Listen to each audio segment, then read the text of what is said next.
Hey, it is your buddy, Peace and Harmony, with you here today.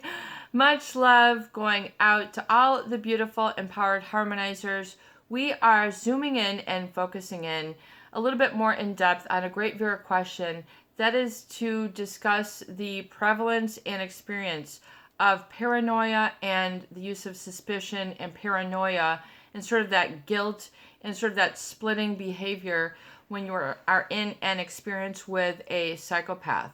Once again, if you've watched any previous videos, we go into depth, in terms of this experience. And it's difficult to understand that, a relationship with a psychopath is a experience. It's not a relationship. So you might have an experience going to the Grand Canyon. You might have an experience going to Florida. You might have an experience going to Alaska. You might not really have a relationship with Florida. You might not have a relationship, do you see, with a place. So it's an experience. It's kind of like to help you with the cognitive tools to understand the use of paranoia and suspicion.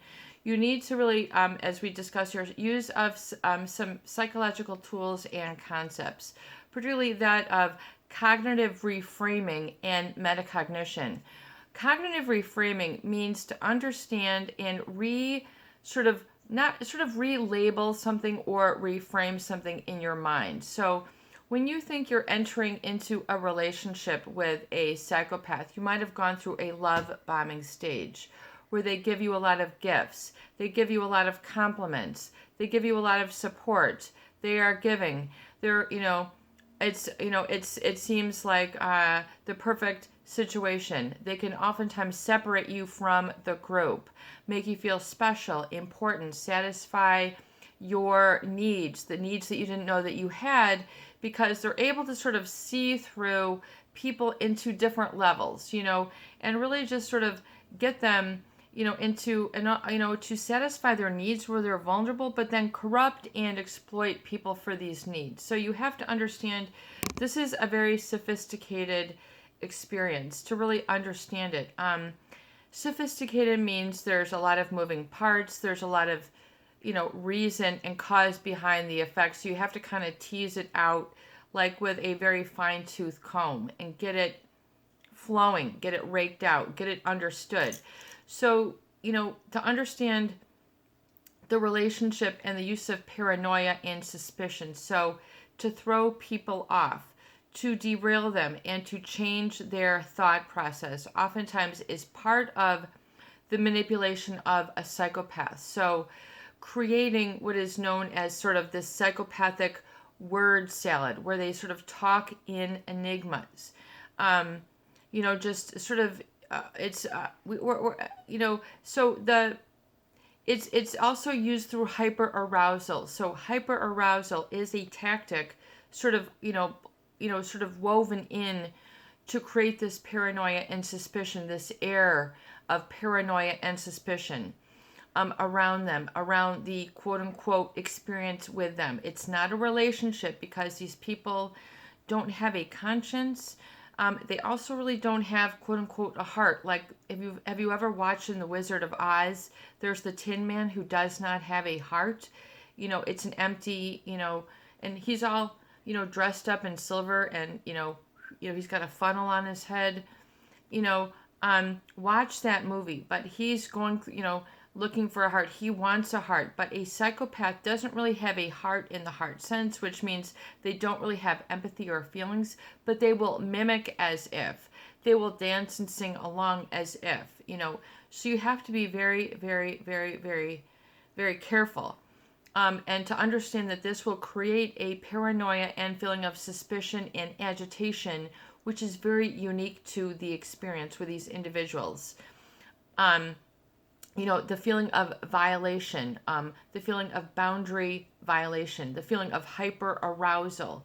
Hyper arousal basically meaning that they will break down and sort of hyper arouse people physiologically to get them off balance. So it's to understand that the psychopath, part of their manipulation tactic to instill paranoia and suspicion in others and then create that cognitive dissonance is meant to get them off balance, get them off focus, get them off center, so you cannot figure them out.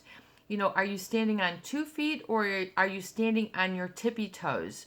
Where are you better balanced? They will have you off balance, standing on 1 foot, on your tippy toes, not being strong, not being able to be centered, focused, and see things clearly. They want you to see just sort of the plume of smoke and mirrors that they used. You kind of enter into a manipulation chamber, if you will. The relationship will take you to that level, that stage in the relationship. So 1, it's to get you off center. B, it's to get you disconnected from your gut so that you can take action. And so when you're disconnected from understanding those red flags, you're living in denial. You are having to truncate and sever your connection between your mind going, So, your mind is kind of, you're more conscious, and then your gut is your subconscious, you're feeling limbic. So there's a connection there that needs to be aligned and acted on. And when you act on it in the positive, you go, oh man, I knew I should have done that. I'm glad I did that. I'm glad I got that. That's like an alignment. The psychopath seeks to sever that connection within people. That organic, that's a red flag. Man, that's weird. Like, I should not, be trusting this. I should not be doing this. I'm violating my own boundaries and standards. You'll hear me use this a lot. It's not just a psychological term in that you just kind of shrug off, oh yeah, boundaries and standards. You really need to understand what this means for you and where that violation is. You need to understand the role of boundaries and standards, and that this will create the paranoia. It'll be a physical boundary, an emotional boundary, a psychological boundary, a spiritual boundary. They might, take your belongings. Next thing you know, they're picking up everything. You don't have, they're just coming into your personal space, ruffling through things, coming to your desk, ruffling through things, your garage, acting as if it's theirs, and that's a violation. Touching you when you don't want to be touched, touching you in public places, boundary violation, taking you to places where you don't belong, boundary violation, corruption of values, standard violation, meaning that I have higher standards and values. So, in other words, I should not do this, but then they make it, seeming as if it's the thing you need or the right thing, or it's going to bring you closer. It's going to give you what you want. It fills an unspoken need, and so that's how they sort of get their intra-species predators. So you really have to understand the logistics of that term. Dr. Robert Hare, his book, Without Conscience, read this book, study Dr. Robert Hare. Study, the books, Puzzling People by Thomas Sheridan.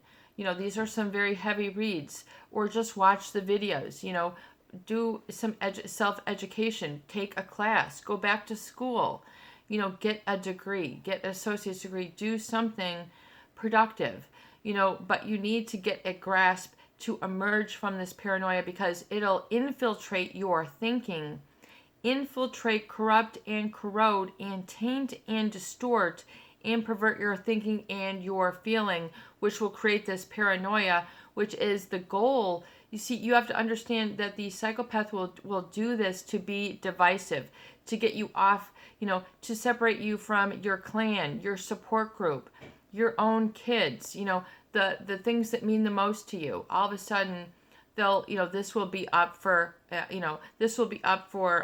challenge. They go for the best that you are, the best that you have you sort of disown or disband from what you identify with. I mean, that's when it gets very advanced. But the paranoia and the suspicion is because you're beginning to get onto the games of the psychopath, which are very sophisticated, which are very in-depth, which are very premeditated and pre-calculated for a desired outcome for the psychopath. So they are aware of what they are doing.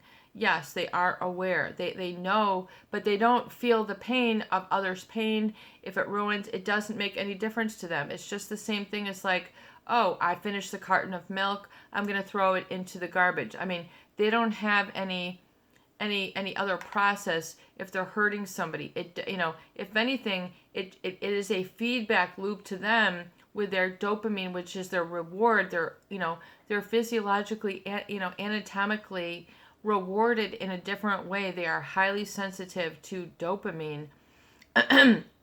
Studies have shown that it's five times as sensitive. So when they want something, when they're rewarded, they just keep going. They don't have any breaks on that system. They don't have any way to dial it down. They don't have any way to also sort of learn from mistakes. So they'll make the same mistakes again and again and again to the people who are in their life.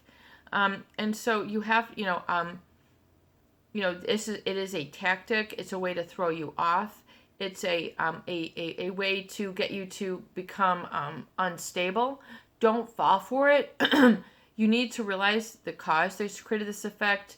And so get back to stability, your value center, your focus center, your emotional center, you're on your 2 feet. So where everything comes back and you're no longer feeling like exhausted and sort of having to be on the duck, the goose chase or whatever it is, when you're having to sort of put together some clues of these red flags. Excuse me.